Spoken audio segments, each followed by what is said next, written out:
Okay, now the story for Rise of Nightmares. I will say this, and this is the thing I really appreciate this story for. It really tries to be a B movie-ish story where it's just cheesy as hell. It tries to be goofy sometimes, and it tries to be very weird and scary at the same time. And I gotta say, it does capture a little bit of that. It is pretty weird sometimes. It gets me scared a little bit sometimes. It gets me a little tense, sometimes. But for the most part, the game is not all that scary, and to be honest, the story is just not all that entertaining or that cheesy enough for me to go, hey, that's kind of funny in a bad way.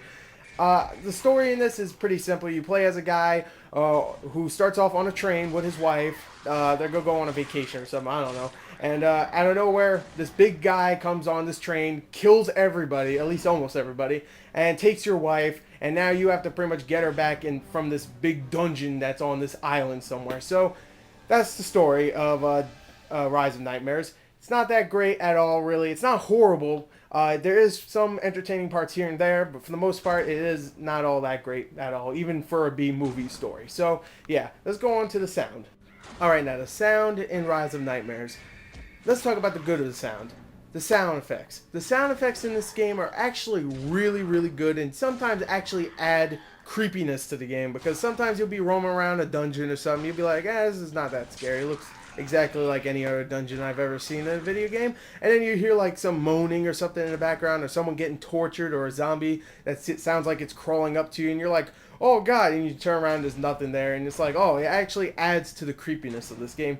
So yeah, I will say that. That's really good. The thing about the rest of the soundtrack is pretty forgettable. I mean, there's sometimes where it jolts you and stuff, and it's like, oh, that's kind of cool. And sometimes where it actually gets all, not heavy metalish, but it gets all exciting, and I'm like, oh, that's kind of cool. But for the most part, it's forgettable, and the voice acting is horrible. It really is. But the thing about the voice acting, it's supposed to be horrible. At least I think it's supposed to be horrible, because it's a B-movie video game, except a B game, I guess you could say. And it's, it's supposed to have bad acting or voice acting. So, for the most part, it definitely has that. Bad voice acting and definitely bad writing. So, overall, I guess you could say the sound in the game is a mixed bag. So, let's go on to the graphics. Okay, now the graphics for Rise of Nightmares. The graphics in this game are not horrible.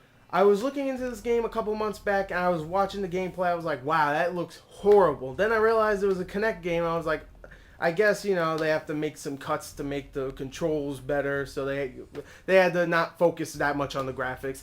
But then I played the game, I'm like, the graphics aren't that terrible. I mean, sure, there's some environments that look very, very grimy looking, and, it's a dungeon, but also when you look closely, it's like very blurry textures. Some of the enemies don't look all that great, and some of the regular character models look pretty damn bad. But for the most part, the effects in this game are really, really good. At least the blood effects, the gore effects. When you cut up a zombie or whatever the hell you're cutting up in the game, it's pretty cool. The blood spewing everywhere. I mean, it's not the best blood effects, but there's a lot of it, so it looks pretty damn cool. So graphics are not great. They're definitely outdated, but they're not horrible like I thought they were going to be. So graphics, not bad, not bad. It's okay. Let's go on to the gameplay. Alright, now the gameplay for Rise of Nightmares. This is pretty much what you do in Rise of Nightmares. You go around a dungeon, you pick up weapons like knives and pipes and, other assorted goodies, and you go around and murder the hell out of zombies. In a first-person view, of course. And that's pretty much what you do in Rise of Nightmares. I mean, sure, there's boss battles here and there, and sometimes, well, a lot of the times actually, you just walk around and look for keys and stuff and switches to pull, and sometimes you can pull switches to open up saw blades or something and kill a bunch of zombies, and you can laugh about that. But for the most part, that's all you really do. The thing about the gameplay here that makes it different, this is all Kinect, baby. So that means you're doing all of this yourself. That means you're swinging your arms, killing zombies with pipes and knives and stuff. And I will say this, the controls for the Kinect are surprisingly decent. After you get used to them for the first maybe 30 minutes to 40 minutes, they are good, I would say. And I would love to see these kind of controls in other games. The controls in this are this. If you want to move forward, you put your foot forward. If you want to move back, you put your foot back. If you want to turn left or right, you actually use your shoulders to do that. And of course, if you want to beat the crap out of zombies, you lift your arms up and you beat the crap out of them, except, of course, there's nothing there, so now you just look like a freaking idiot trying to swing at air. So, I will say this, the controls do work. The thing that it really does not work is the gameplay itself, the freaking combat. The combat in this game is pretty damn boring. After the first 20 minutes, I was like, okay, this is kind of boring. It really is. They try to mix it up sometimes and say, hey, you can't stand on this one or it'll kill you automatically, or here's spikes. If you step on this, you'll die.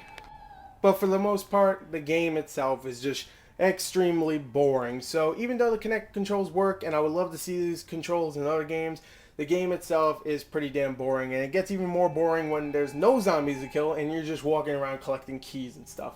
So overall, the controls are good. The game itself is just pretty boring. If you want to try it out and if you think it might be fun for you, then try it out. Why not? Give your Kinect a good workout. Well, give yourself a good workout, but your Kinect's probably gathering dust. So treat it right with a new game. It might not be that great. I would say probably wait for Gunstringer that's coming out next week. But for now, here's your new game. Go rent it. I didn't care for it, but maybe you will. I don't know. Anyway, here's the score. Thanks and bye.